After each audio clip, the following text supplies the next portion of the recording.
I am Matt Williamson. This episode is brought to you by Live Casino. If you've been following all along with these daily podcasts, you know Thursday is Nerd Day, and we are going to do half the podcast of when the Steelers have the ball, half the podcast when the Bengals have the ball, all the numbers I've dug up, and here we go. It's a big one. You know what time it is? It's time for football and time to jump into the action at FanDuel Sportsbook and lounge at Live Casino. Bet on your favorite teams at our self-service kiosks and sit back and watch the players duke it out on the field on our massive 40-foot video wall. Bet, watch, and win at Live Casino Pittsburgh, Route 30 at the Westmoreland Mall. Gambling problem? Call 1-800-GAMBLER. So when the Steelers have the ball, Kenny Pickett is up to 23rd in EPA. I mean, he's risen a little bit of late. Just ahead of Kyler Murray, Matthew Stafford, Mac Jones, and Russell Wilson, just behind Aaron Rodgers. Now, things are about to get a little worse. The Steelers average 5.1 yards per passing play. That is the lowest in the league. Every time they drop back, they generate 5.1 yards. Not completions, per pass play. They also average 9.3 yards per completed pass. So when they do complete passes, that's 31st in the league, second worst. So again, his 5.1, and that's the Steelers are at 5.1, and Pickett is at 5.1 yards per passing play, lowest in the league. On passes 10 yards downfield or deeper, Pickett is 20 out of 53 with 0 touchdowns and 7 interceptions. I mean, there's a Hail Mary in there, but not good. Last week, Pickett only attempted 5 passes between the numbers, but he did complete 4 of them for 54 yards. I think he's going to be a good, intermediate and middle of the field thrower. They just don't do it enough. Pickett is getting the ball out of his hands in 2.77 seconds on average. That's right about league average. So it's not like he's holding it real long. It's not like it's coming out like Ben last year. When the Steelers were in 12 personnel during the first 8 games of the year, 12 personnel is 1 back, 2 tight ends. Chase Claypool was on the field as the second receiver for 60 of those 80 snaps. Last week with Claypool out of the picture, Pickens played 19 of 27 snaps of the 12 personnel, including 17 of the 18 pass plays. I think I told you these stuff before. And also, I'm going to try to avoid some of the snap count stuff on offense because go check out my article. It really talks about that as well as the importance of the running game. So I'm going to skip over a couple of those offensive snap count things because I told you about them earlier in the week too. So Deontay Johnson's getting a 26% share of the target share of the Pittsburgh passing game. It's a big number. His 435 receiving yards is the second most in the NFL right now for a player that doesn't have a touchdown. It's bound to return to the mean, guys. I mean, he's going to get in the end zone. But according to ESPN's analytics, A.J. Brown is the only receiver in the league that has gotten open more often than Johnson this year. He was 4th in this metric last year. The guy's getting open. He's going to produce. This is an ugly number, though, for both top receivers. Johnson averages 1.18 yards per route run. Pickens is at 1.11. Like, we'll get to the Bengals receivers. They're much better than this. Every receiver, Olave last week was like a 2.4. 2's a really good number. Steelers are at 1.1. I mean, for their top receivers, bad. With Claypool out of the lineup, and again, that's only 1 game, Pat Freiermuth saw a whopping 27% of the passing targets. His 23% target per route run is also near the top of the league amongst tight ends. And if you remember, Freiermuth led the Steelers in receiving yards in his team's first meeting with 5 catches for 75 yards. Freiermuth also ranked 7th in yards per route run and 5th in target rate per route run in the whole league amongst tight ends. He has 7 or more targets in 6 of his 8 games this year. Big deal there. And, he's been a star, to be very honest with you. The Steelers' 5.1 net yards gained per pass attempt is the lowest in the NFL. I actually mentioned that before. My fault on that one. Of the Bengals' 14 sacks this year, 7.5 of them are from their edge rushers, Trey Hendrickson and Sam Hubbard. And if you recall, Trubisky was sacked just once in week 1. So Got to block those edge guys. They're not real twitchy. They're more power players, but that's where their sacks are coming from. You probably know this one too. Last week was the first time the Steelers have produced 200 or more yards on the ground since the 2016 season. But against the Saints, Harris was on the field for 50 snaps compared to 35 by Warren. But on third downs, Warren played 9 of the 12 third down snaps. Harris had 20 carries, Warren had 9, and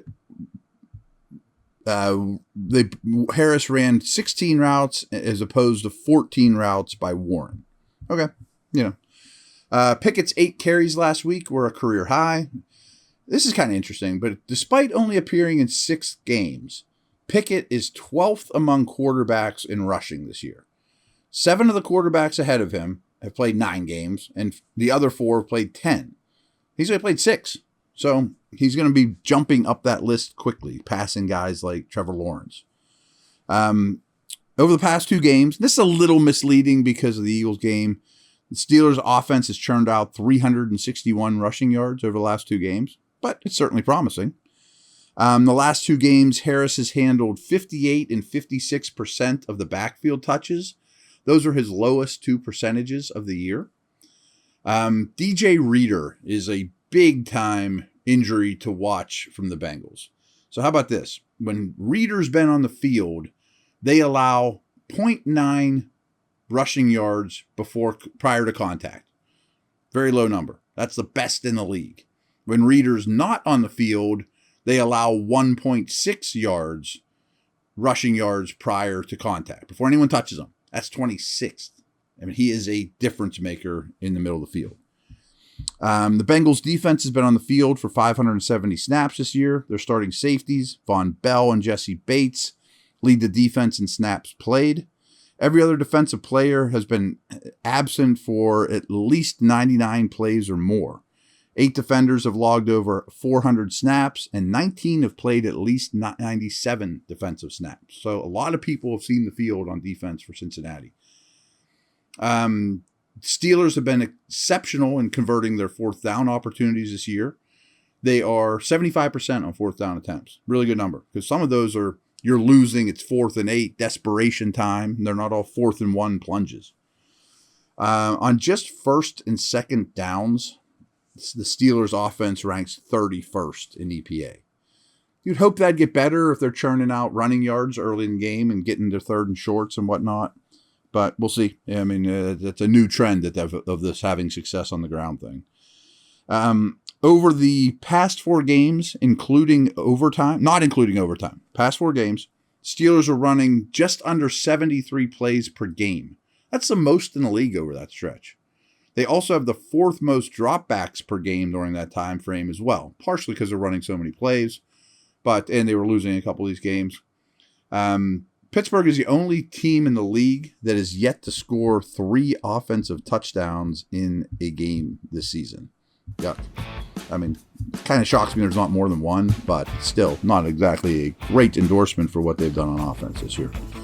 All right, we'll be back in a minute with the Bengals when they have the football.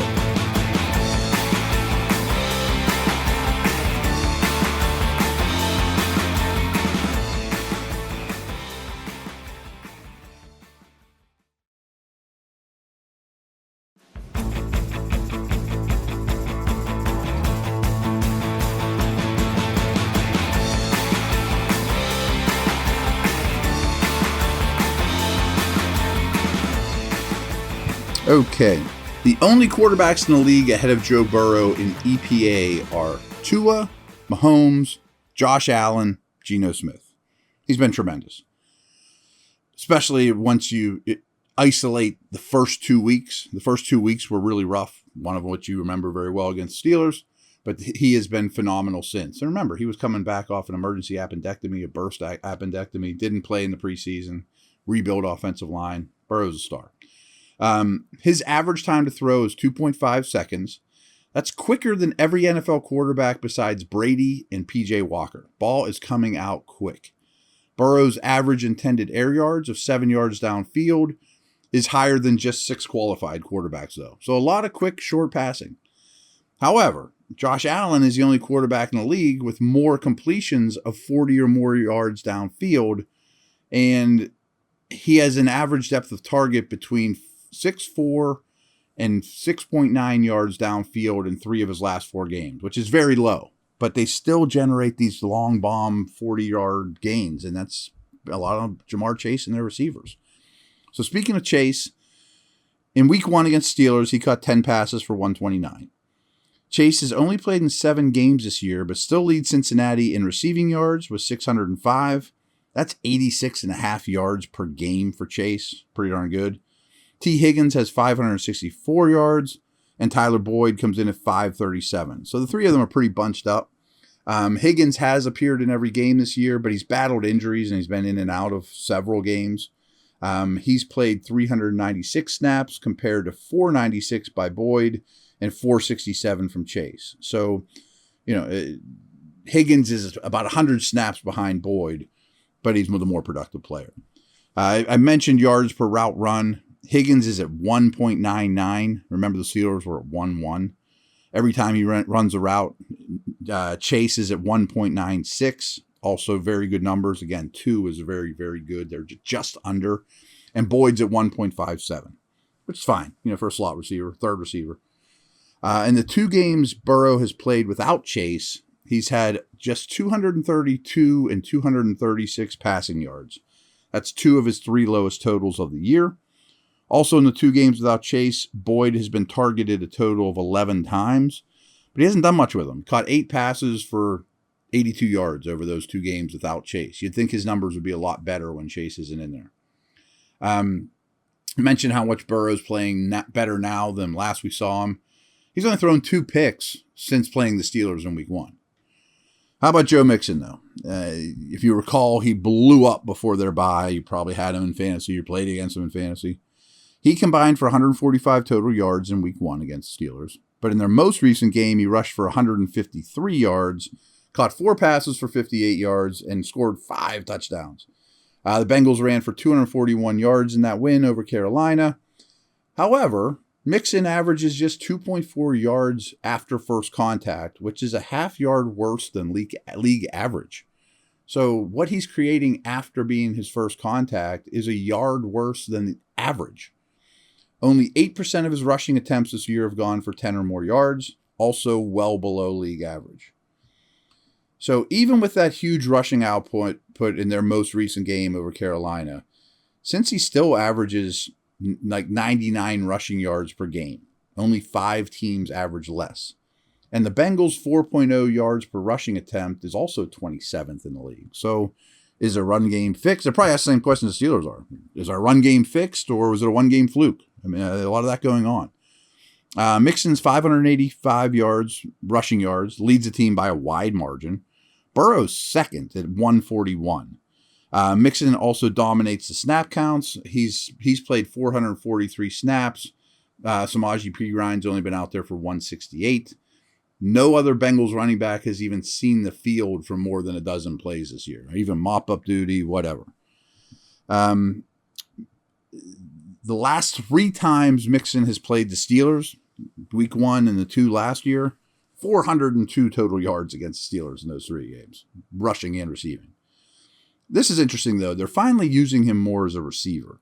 Mixon's career high in targets for the season, for any season, is 55 targets, the most he's ever gotten a year. And he's never caught more than 43 balls. Thus far, he's been targeted 50 times and has caught 38 passes. So he's 5 behind in both at the midway point of the season, his career highs already. So that's made me crazy over the years. Why are they not throwing the ball to Mixon? Well, they finally figured it out.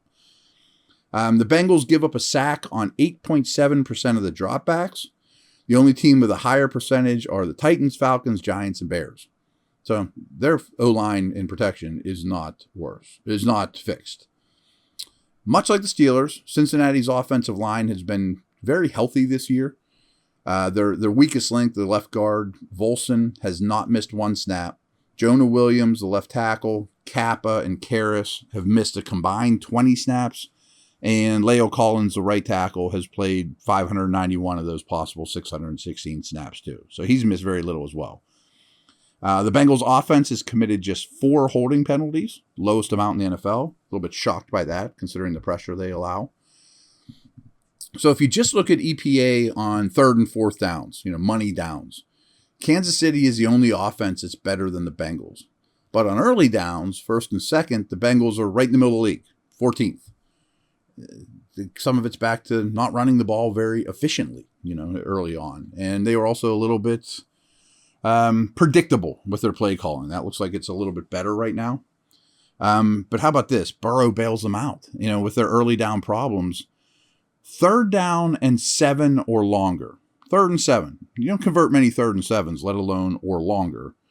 Burrow has completed 28 of 35 passes for 384 yards, 5 touchdowns, 0 interceptions. Studly. Okay, how important is TJ Watt? Well, when Watt has been on the field this year, they allow 4.5 yards per play. 4.5. It's good. When he's not, 6 yards per play. Whoa, that's massive. So if we just isolate Watt's impact on the passing game, the Steelers give up 8.7 yards per pass attempt without Watt, 6.3 when he's playing. They also force a sack on 9.5% of the dropbacks with Watt against just 3.9% when he's not on the field of dropbacks. And here's an unbelievable number. And this is going to be how we wrap up the show. Leave on a good note. In his last 7 home games, TJ Watt has 15 sacks. Like, that's almost hard to believe. I mean, over 2 sacks a game over a 7-game stretch at home. So if you guys are going, be loud on passing downs. Help TJ get 2 more, if not more. So that's a wrap. We'll be back tomorrow with some key matchups and some general stuff for this matchup as well. Over and out.